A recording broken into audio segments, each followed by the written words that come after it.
possível usar a inovação como uma fonte de geração de negócios no meio jurídico?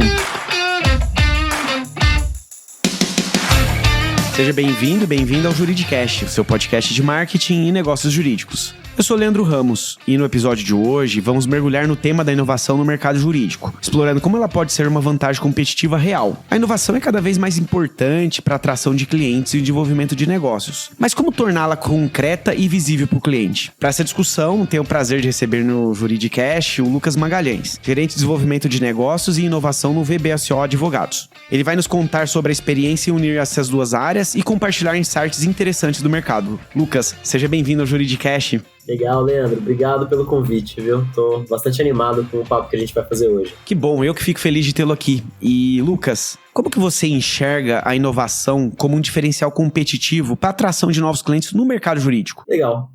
Acho que para a gente começar a falar de inovação é bom a gente pôr alguns pingos nos is aí, né? Porque tá bom. Inovação às vezes fica com aquela cara de lenda urbana, né? Todo mundo sabe quem é, mas ninguém nunca viu. Então, o advogado, né, gosta de falar um pouquinho de conceito, né? Então vamos propor um conceito para inovação aqui, né? Que a gente produzir ou entregar alguma coisa de forma diferente. A partir dessa ideia, a gente tem os níveis de inovação, né? Que podem ser incremental, radical, disruptivo. Então, quando a gente fala de produzir alguma coisa, a gente está falando do nosso processo produtivo, né? Dentro do direito, como a gente traça ali uma jornada do cliente dentro do nosso serviço e qual que é o backstage que está por trás disso. Então, como que é o processo de cadastro do nosso cliente, como que é o processo de prospecção dele, como que a gente produz o serviço que vai ter o delivery lá na frente, né? Como a gente produz a peça jurídica, o material técnico jurídico que a gente vai entregar para ele.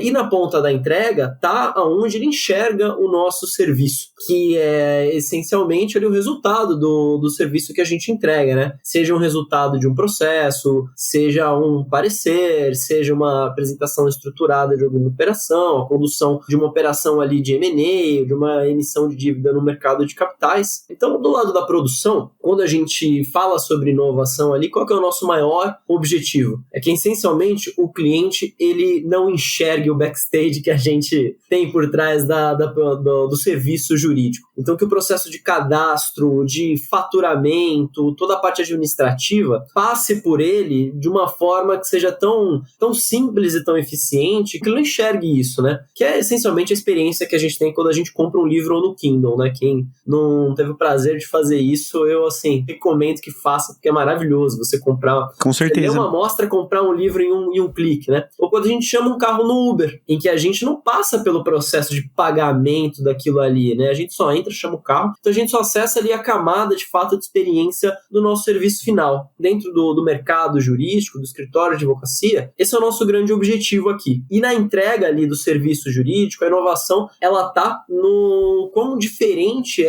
assim, um pouco acima da expectativa que o cliente espera receber. Então, nessas duas pontas, tanto nessa parte de backstage quanto no nosso front stage, o diferencial competitivo da inovação, ele tá no impacto que isso tem na ponta do cliente. O quanto o cliente espera se estressar com o escritório de advocacia na experiência de uso do serviço dele, o quanto o cliente espera se beneficiar de um serviço ali, compreender a entrega de um serviço de um escritório. Tudo isso é onde a inovação pode encontrar diferencial competitivo. Para a gente conseguir chegar nesse lugar e, de fato, ter esse diferencial competitivo, a gente tem que pensar muito no conceito do job to be done, né? Essencialmente, o que o cliente precisa que seja entregue por trás da demanda que ele traz para a gente. É aí que a gente vai encontrar o impacto que a inovação vai poder trazer. E essa inovação ela vai poder ser incrível, assim, né? Uma entrega de uma baita, de uma plataforma para o cliente, ou um serviço de cobrança da nossa fatura de honorários lá na ponta, seja algo que ele espere, o que ele receba, ele saiba o que está acontecendo, que isso aconteça dentro do prazo. Então a inovação, ela não precisa ser sempre disruptiva, sempre radical. Uma inovação seja incremental, né? Uma melhora no serviço que diferencia um pouco já do que o resto dos escritórios apresenta, já traz impacto na ponta do cliente. Interessante. E Lucas, muitos escritórios hoje em dia afirmam ser inovadores, mas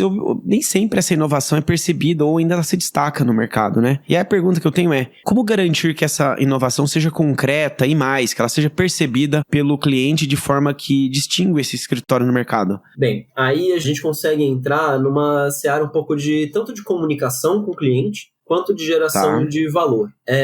Eu, essencialmente, e aí é uma opinião de fato pessoal minha, tá? Que eu acho que o cliente perceber ou não a inovação, eu acho que isso pode ficar muito num segundo plano, porque o que importa mesmo é a entrega de valor, né? E valor é benefício percebido pelo cliente. Tem muitos escritórios que de fato aplicam inovação para o seu processo e eles fazem muita questão de comunicar isso, né? E as áreas de comunicação dos escritórios são muito importantes nessa ponta, para mostrar, olha, que você vai ter acesso a um serviço que tem uma tecnologia embutida, que você vai ter acesso a uma rede de parcerias que vai ser muito interessante para o seu negócio.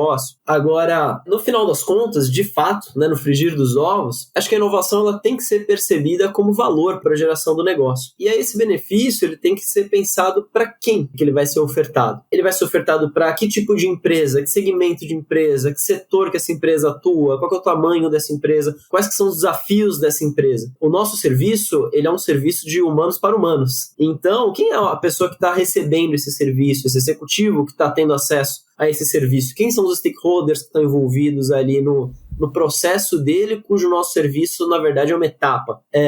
Então, por exemplo, quando a gente diz assim, poxa, a gente utiliza a inteligência artificial dentro do nosso escritório, né? E a gente é um escritório muito inovador por causa disso. Mas a questão é, qual é o valor que essa tal dessa inteligência artificial vai gerar, de fato, né? Porque tudo bem, o cliente ele pode vir até o escritório porque ele acha interessante ser um escritório que utiliza inteligência artificial. Mas será que ele vai ficar se o valor do nosso serviço não mudar por causa disso? Se a nossa entrega não for diferente por causa disso, ou se a gente não executar um serviço de forma mais eficiente, de forma mais rápida. Eu acho que comunicar a inovação é importante, mas entregar valor é o que vai, de fato, segurar os nossos clientes e, no longo prazo, atrair mais clientes para o nosso escritório. Bacana, Lucas. E aí no VBSO, né, vocês possuem a área de inovação e desenvolvimento de negócios sob a sua responsabilidade. E aí a pergunta que eu tenho é, quais são os principais benefícios e também desafios de unificar essas duas áreas dentro da mesma gestão? Olha, eu acho que o principal benefício que eu tenho com esses dois papéis aqui embaixo do meu guarda-chuva é que eu consigo combinar os projetos de inovação e entender qual que é a ponta de resultado comercial ali para os nossos clientes, né? Qual que é o resultado que traz de fato para o benefício do nosso cliente. Então, por exemplo, quando eu estruturo um processo de mapeamento de jornada do cliente para descobrir quais são os gargalos e, a partir daí, desenvolver projetos que vão dar inovação incremental até, quem sabe, a disruptiva, né? Desde,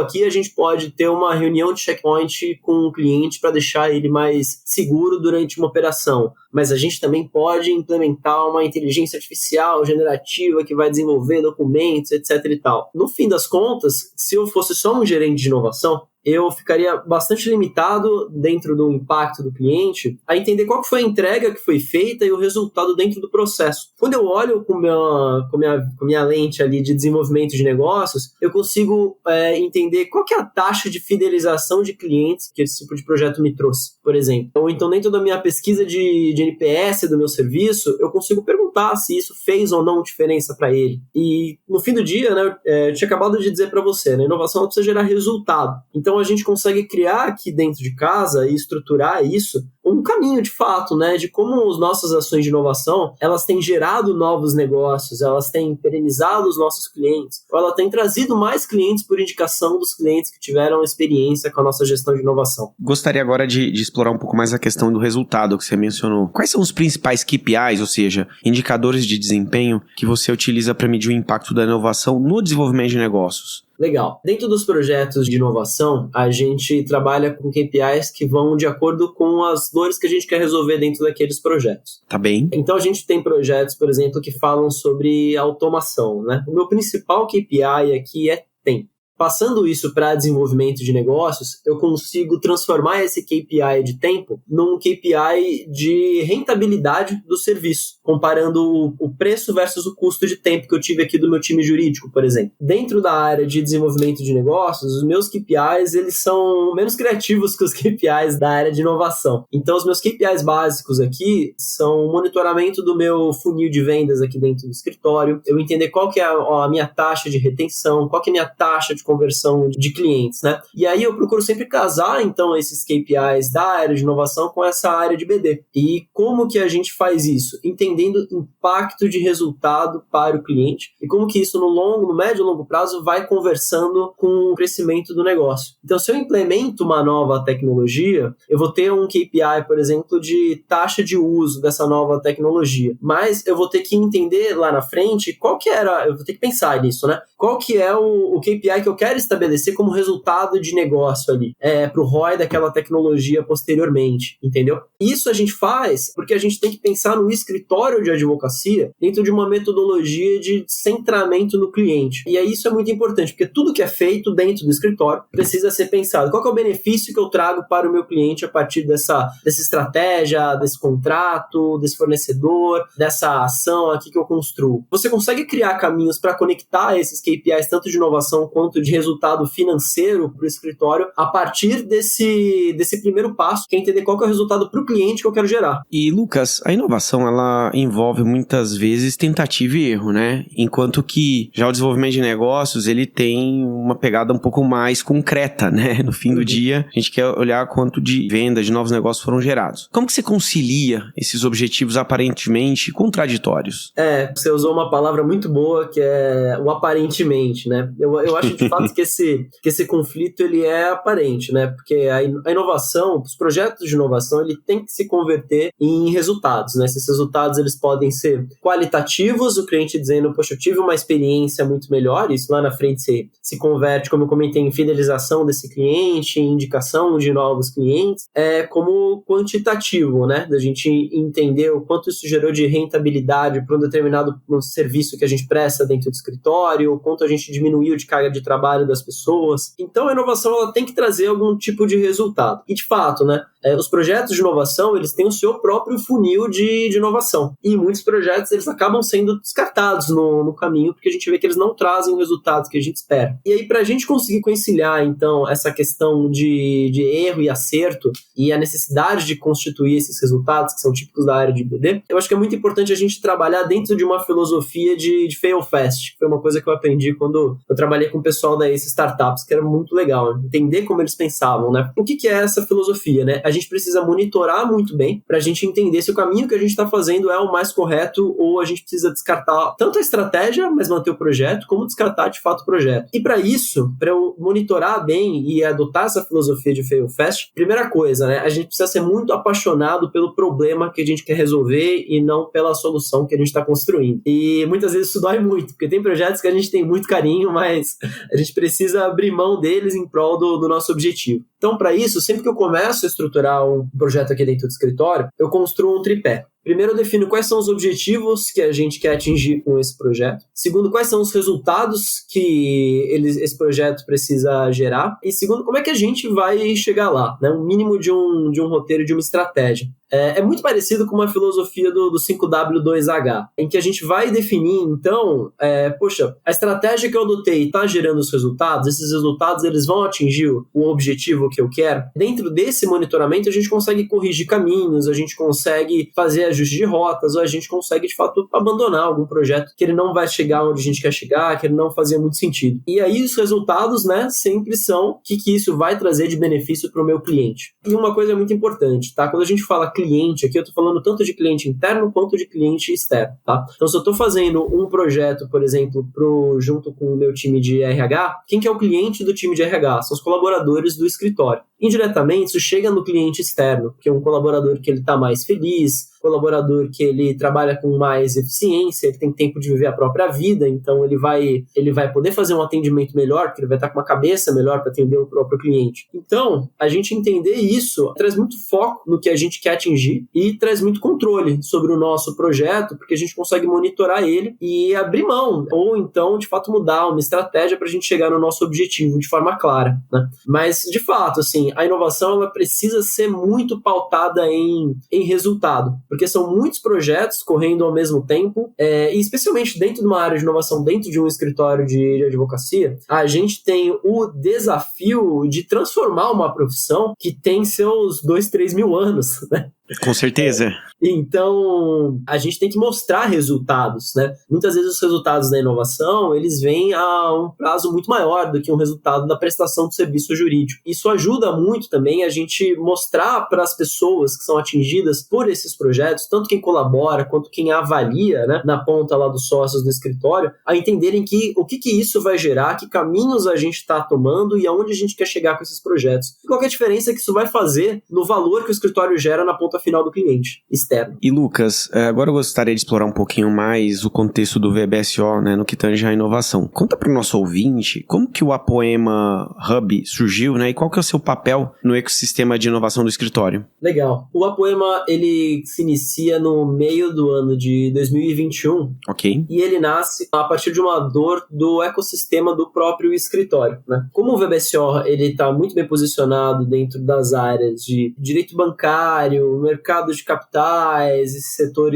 setores financeiros regulados, a gente tinha de um lado muitas fintechs batendo na porta do escritório buscando serviço jurídico, e o escritório ele está numa ponta de fato muito inovadora na ponta do serviço jurídico mesmo. A gente fez o primeiro FDIC tokenizado, entre aspas, do país, né? Então a gente está nessa fronteira e os escritórios vinham buscar pareceres, estruturações jurídicas de coisas muito de fato disruptivas, e na outra ponta a gente tinha os fundos de investimento dentro da nossa área de mercado de capitais e de M&A de Venture Capital, que estão em busca sempre de bons negócios. Então, muitas vezes, o escritório estava num papel que, além do serviço jurídico, ele também sempre atuou como um conector. E aí o escritório, como muitos escritórios já fazem, ele começou a olhar para esse modelo ali de equity for service, né? Ou de um fee diferenciado pelo serviço, e buscando ali alternativas de como atender essas startups, né? Que, de fato, não vão ter o mesmo bolso de uma grande empresa consolidada já para receber esse tipo de serviço. E aí o que acontece, né? Você pode prestar o melhor serviço jurídico para a startup, mas se o financeiro dela não tiver uma boa estratégia, ou se o marketing dela não tiver uma boa estratégia, daqui a 5 anos ela vira água, né? E o investimento que você fez em horas, que custa muito caro para o escritório, ele também não se concretiza, né? Você também não tem ali um evento de liquidez. Então, pensando muito nisso,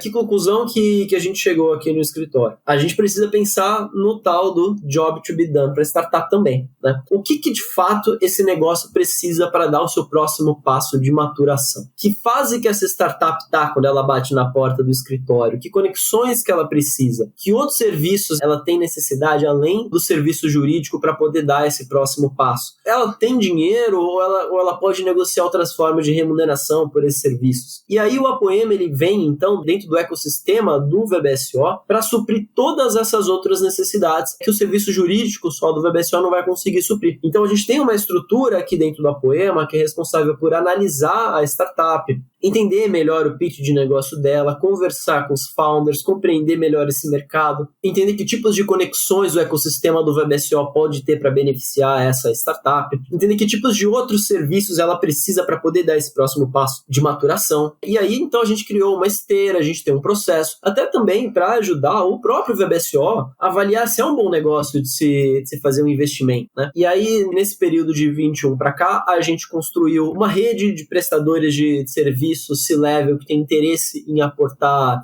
o próprio conhecimento dele nas startups em troca de equity. A gente já testou modelos de mentoria coletiva para startups, de mentoria individual para startups, gestão de projetos, e que é o que a gente chama de aceleração aqui, que de fato é aporte de capital intelectual em troca de equity para startups também. E, de fato, conexões. A gente já fez club deals, a gente faz conexões eventuais com fundos, com casas de investimento que podem fazer sentido para startup, né?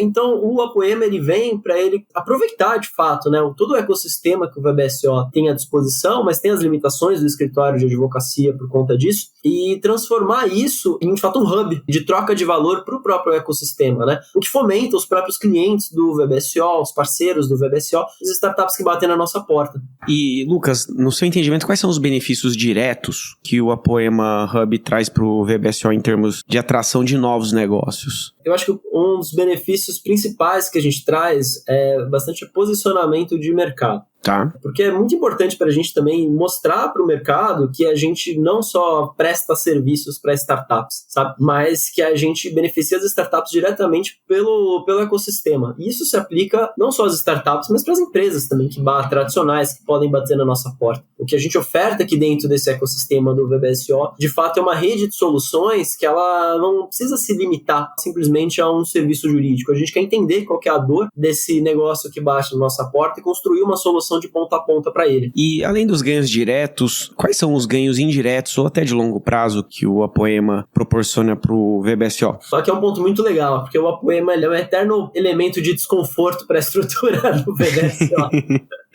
Porque a gente bate na porta aqui da estrutura do escritório para poder trazer uma tese diferente, para poder trazer algum empreendedor com uma ideia muito inovadora para botar juridicamente isso de pé, né? Isso acaba forçando muito, né, os nossos advogados a saírem da zona de conforto, a pesquisarem mais, a entenderem novos mercados, a ganharem competências que não necessariamente eles teriam dentro de um mercado tradicional. E vou te dar um exemplo muito prático, tá? Tá. A gente vai promover essa semana aqui no escritório um treinamento sobre lógica de programação e smart contracts para os advogados, né? Porque se tornou uma preocupação muito grande aqui do escritório, como que um advogado faz as perguntas certas para um auditor de smart contract quando a gente constrói uma estruturação de operação tokenizada no mercado de capitais. Então, o Apoema, ele vem também muito nessa ideia, o que está acontecendo lá fora da estrutura do escritório, em outros mercados, sabe? E trazer isso para a pauta de discussão do escritório e muitas vezes para o trabalho técnico-jurídico que é executado aqui dentro. E Lucas, a gente falou bastante no começo do episódio, né, sobre o quanto que uma inovação prática, ela pode trazer diferenciais competitivos para uma banca. E aí a pergunta que eu faço é, como que o Apoema Hub diferencia o VBSO de outros escritórios em um mercado que valoriza cada vez mais a inovação? Essa é uma ótima pergunta. Eu acho que o Apoema, ele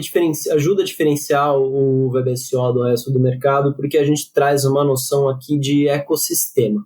Tá bom. Então você tem os escritórios que eles são um modelo boutique, né, de poucos advogados, é um tema muito específico, com um grande especialista à frente desse escritório. Você tem os escritórios que são os one-stop shop, né, as big laws em que você vai fazer a sua barba, cabelo e bigode lá dentro, em tese, e você tem o VBSO, que ele é muito especializado em alguns setores de atuação, dentro de um core aqui da organização, né, que a gente olha muito para societário, contratos, mercado de capitais, tributário e agronegócio. O que a gente traz aqui de diferente para a mesa é um modelo novo, de fato, porque a gente traz essa ideia de ecossistema que combina a inovação com a inteligência jurídica. Então, o Apoema, ele olha para os clientes do escritório, ele olha para as startups que se tornam nossos clientes e vai entender o que o ecossistema tem para oferecer, além do serviço jurídico, e trazer outras oportunidades de negócio, oportunidades de parcerias, né, para os nossos clientes aqui dentro, né? Então, o cliente que baixa na nossa porta se torna uma preocupação muito grande entender qual que é a necessidade de negócio além do desafio jurídico que ele tem para enfrentar. E a gente consegue combinar essa noção de ecossistema tanto para o modelo Apoema VBSO, ali olhando para as startups, quanto o VBSO Apoema, né? Quando o VBSO puxou a Apoema para olhar para os negócios que batem na porta direto pelo escritório e entender como que a gente pode gerar mais valor indo além do jurídico. Muito bom. E, Lucas, nosso papo tá muito legal, mas a gente vai caminhando pro final. E pra gente fechar aqui, como uma última pergunta, que conselho você daria para outros escritórios que desejam, né, implementar iniciativas de inovação e que estejam conectadas para o desenvolvimento de negócios? Eu acho que quando o escritório está pensando em conectar, em criar iniciativas de inovação, em se tornar mais inovador, tem que tomar muito cuidado, porque ele pode estar olhando disso do final para o começo, não do começo para o final. Tá bem. Então, poxa, eu quero ser inovador, mas por que eu quero ser inovador? O que eu quero resolver com inovação? Né? Por isso que no começo da nossa conversa eu falei, vamos conceituar para a gente entender por que inovação é relevante, qual que é o caminho que a inovação tem que fazer para ela virar de fato alguma coisa, né? Então, que tipo de resultado eu quero gerar através da inovação? E aí, para a gente chegar nessa resposta, eu acho que o mais legal é a gente pensar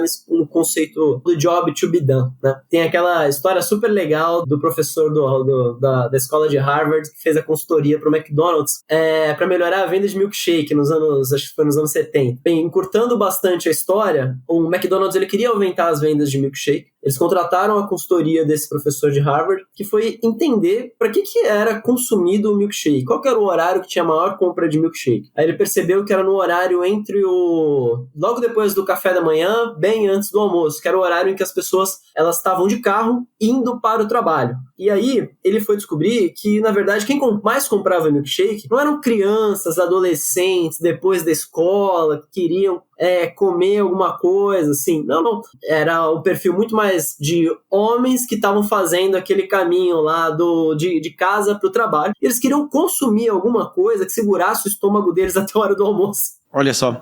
Então, o que eles fizeram para aumentar absurdamente a venda dos milkshakes? Eles mudaram um pouco a fórmula do milkshake para ele ter um pouquinho mais de sustância, para aguentar esse caminho, mas não encher o cara demais também para ele conseguir almoçar. Melhoraram a qualidade do canudinho, a espessura do canudinho, para ela durar mais ou menos um tempo de viagem comum entre o subúrbio e o centro, sabe? E eles foram fazendo esses pequenos ajustes e melhorou muito a venda do tal do milkshake. E esse é um ponto muito interessante, porque é isso, né? É você entender por que o cliente bate na sua porta atrás de um serviço jurídico e aonde ele quer chegar com esse serviço e o que ele espera desse serviço. E isso é muito importante a gente pensar, especialmente porque hoje quando o cliente bate na porta do nosso escritório, conscientemente ele compara a gente com outros escritórios, mas inconscientemente ele compara a gente com qualquer outro serviço que ele tenha gostado da experiência. Então a gente é comparado com a Amazon, com o Airbnb, a gente é comparado com o Uber, a gente é comparado com a Netflix, não tem jeito, né? Quando a gente pensa, poxa, eu quero aplicar inovação ao meu negócio, primeiro você precisa se apaixonar pelo problema, descobrir qual é o problema você tem para resolver aí dentro do escritório. E aí, a partir daí, você vai conseguir identificar onde estão os caminhos para você, de fato, aplicar projetos de inovação. Você entender quais são os problemas que você tem que resolver, pensar nessas soluções, e aí você vai descobrir, poxa, eu tenho uma taxa de retenção de clientes muito baixa, eles nunca voltam. Onde será, então, na minha jornada que eles mais têm problema? Ou será que, de fato, é porque eles não voltam para mim porque eu também não tenho mais contato com eles, sabe? Poxa, mas se for isso, se eu não tenho mais contato com eles, será que eu preciso de um CRM caríssimo, um SAP, um Salesforce, sabe? De investimento milionário? Ou eu preciso começar do básico, lembrando que eu preciso falar com esse cliente daqui a 3 meses depois que eu fechei uma operação com ele, sabe? Ou depois que eu fiz uma entrega de um parecer para perguntar, e aí, qual foi o efeito desse parecer? Te ajudou? Não te ajudou? Sabe? Então a gente precisa primeiro olhar para o problema, para depois pensar na solução. Porque inovação é um termo muito amplo. Inovação pode ser um ajuste fino num processo, pode ser a contratação de uma tecnologia, pode ser um jeito que eu faço um material que eu entrego para esse cliente. Nem sempre a gente precisa criar aquela experiência wow, sabe? Em que ele não espera de jeito nenhum receber aquela coisa incrível que dá muito trabalho fazer. Porque isso é um ponto muito importante. O resultado dos nossos projetos de inovação, eles precisam ser consistentes. Depois que a gente entrega um projeto de inovação, por exemplo, aplicação de Visual Law para os nossos pareceres jurídicos. Então a gente para de fazer parecer jurídico só em texto e começa a aplicar fluxogramas, gráficos, elementos visuais. Aí imagina que a gente faz isso aqui para um caso específico, mas a gente descobre que a gente gastou 30 horas a mais para fazer isso. Isso não vai ser sustentável para os próximos projetos. Então essa inovação, ela não vai te trazer um resultado de longo prazo. Então eu acho que esses são os 2 pontos mais interessantes, a gente pensar muito bem nos problemas que a gente quer resolver dentro da nossa operação, para aí a gente aplicar projetos de inovação que sejam necessariamente sustentáveis, olhando para o tamanho da nossa operação. Muito bom, Lucas.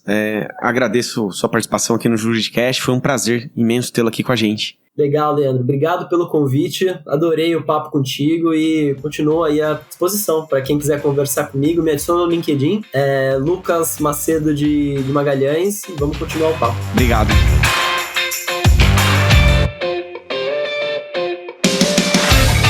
Se você gostou desse episódio, não esqueça de avaliar o Juridicast no tocador de sua preferência. Lembrando que o Juridicast é produzido pela agência Javali, especialista em marketing e negócios jurídicos. Vejo você na próxima quarta-feira, às 7 da manhã.